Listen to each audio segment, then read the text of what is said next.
Hyderabad runners సంస్థ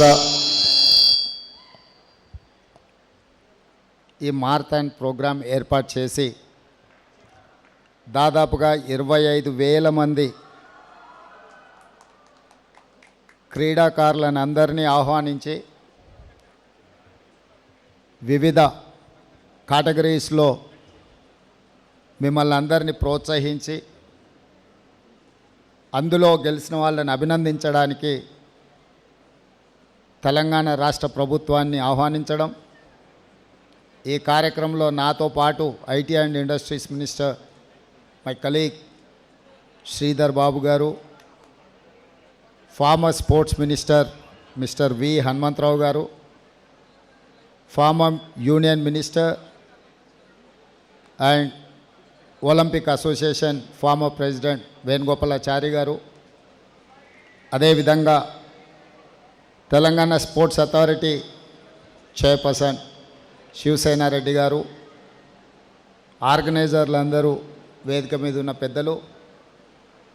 పాల్గొన్న మిత్రులందరికీ కూడా నా శుభాకాంక్షలు. ఒకప్పుడు తెలంగాణ రాష్ట్రంలో ముఖ్యంగా ఈ గచ్చిబౌలి ప్రాంతము, ఈ స్టేడియం, ఇవన్నీ ఒక స్పోర్ట్స్ హబ్గా తీర్చిదిద్దడానికి 2000 సంవత్సరంలో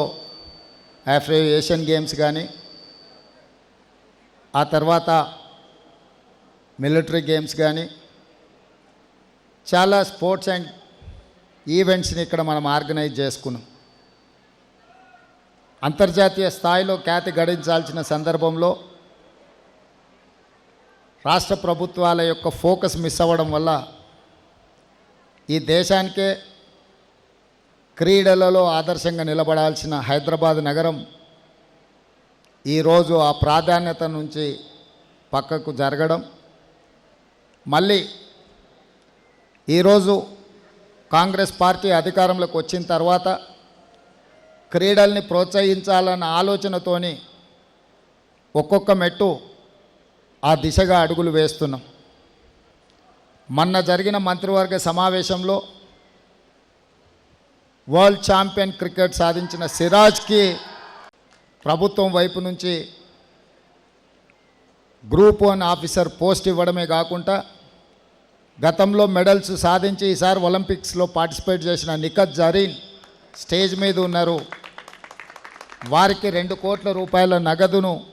రాష్ట్ర ప్రభుత్వం నుంచి ప్రోత్సాహకంగా ఇవ్వడమే కాకుండా DSP కార్డర్ post, direct group 1 post కూడా మన క్యాబినెట్లో అప్రూవల్ ఇవ్వడం జరిగింది.